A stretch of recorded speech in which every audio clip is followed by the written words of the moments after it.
नमस्कार, मैं अंकित और आप देख रहे हैं नेक्स्ट 9 न्यूज नेशन। इस वक्त महाराष्ट्र की राजनीति में बड़ी उठापटक मची हुई है। शिवसेना ने सोमवार को आरोप लगाया है कि एआईएमआईएम के प्रमुख असदुद्दीन ओवैसी देश में भारतीय जनता पार्टी की सफल यात्रा के पर्दे के सूत्रधार हैं।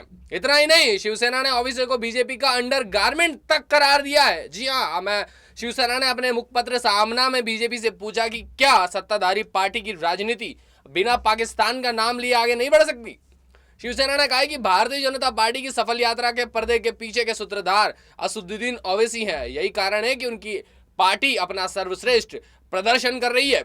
राज्य में जाति और धार्मिक दुश्मनी पैदा करने की पूरी तैयारी हो रही है और असदुद्दीन ओवैसी की पार्टी जो है वो अंडरगारमेंट की तरह है, भाजपा की तरह। तो ये पूरे खबर आप देखिए। शिवसेना के अखबार सामना में शिवसेना ने लिखा कि 2 दिन पहले प्रयागराज से लखनऊ जाते समय रास्ते में ओवैसी के समर्थक जमा हो गए और उन्होंने पाकिस्तान जिंदाबाद के नारे लगा दिए। बीते दिनों उत्तर प्रदेश में ऐसे मामले सामने नहीं आए। अब राज्य में विधानसभा चुनाव होने हैं, ओवैसी पहुंचे हैं, वो भड़काऊ भाषण दे रहे हैं, अपने निरंकुश समर्थकों को भड़काते हैं और फिर पाकिस्तान जिंदाबाद का नारा लगाया जाता है। ये लिखा है शिवसेना ने अपने अखबार सामना में।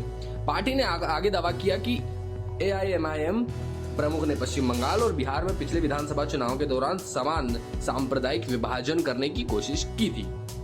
संपादकीय में आगे कहा गया, अगर ओवैसी कट्टरता पर नहीं कूदे तो बिहार में सत्ता की कमान तेजस्वी यादव के हाथ में होती।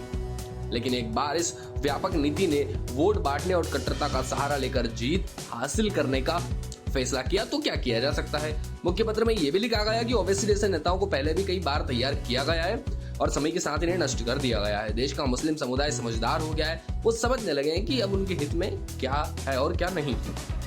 ओवैसी पश्चिम बंगाल में भी इसी तरह की गंदी राजनीति कर रहे थे। ममता बनर्जी की पराजय हो, इसके लिए मुसलमानों को भड़काने में उन्होंने हर संभव प्रयास किया, परंतु पश्चिम बंगाल में हिंदू और मुसलमान आदि सभी ने ममता बनर्जी को खुलकर मतदान किया था और ओवैसी को गलिच राजनीति को साफ दुत्कार कर इनकार कर दिया था। सामना के मुताबिक मुसलमानों के राष्ट्र की मुख्यधारा में आए बगैर उन्हें उनका अधिकार प्रतिष्ठा नहीं मिलेगी। ये कहने का साहस ओवैसी जैसे नेता नहीं दिखा सकते होंगे, क्योंकि अब तक मत विभाजन करके अपने सुपारीबाजी माई बापों को मदद करने वालों में एक ही ओवैसी का नेतृत्व रहेगा। 3 तलाक जैसे संवेदनशील मुद्दों पर मानवता विरोधी भूमिका वैसे अपनाई जा सकती है। 3 तलाक पर कानूनी बंदी लगाकर सरकार ने अच्छा काम किया और लाखों मुसलमान महिलाओं को गुलामी के बोझ से आजाद कराया, परंतु जिन धर्मार्थ नेताओं मुल्ला मौलवियों ने इस कानून का विरोध किया उनके पीछे मियां ओवैसी खड़े रहे। इसलिए मुसलमानों के किस अधिकार और न्याय की बात ओवैसी कर रहे हैं ये तो वही जानते हैं।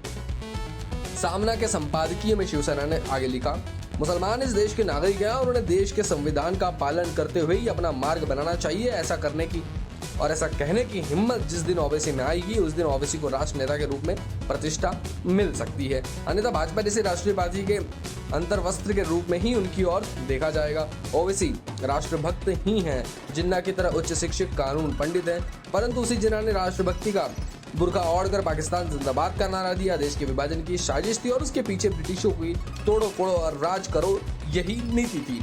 आज ओवैसी की सभा में पाकिस्तान जिंदाबाद के नारे लग रहे, इसके पीछे भी राजनीतिक सूत्र ही है। तोड़ो फोड़ो और जीत हासिल करो। ओवैसी को भी इस जीत का सूत्रधार मानकर इस्तेमाल किया जा रहा है। पाकिस्तान का इस्तेमाल किए बगैर भाजपा की राजनीति आगे नहीं बढ़ेगी, क्या ये कहना है शिवसेना का।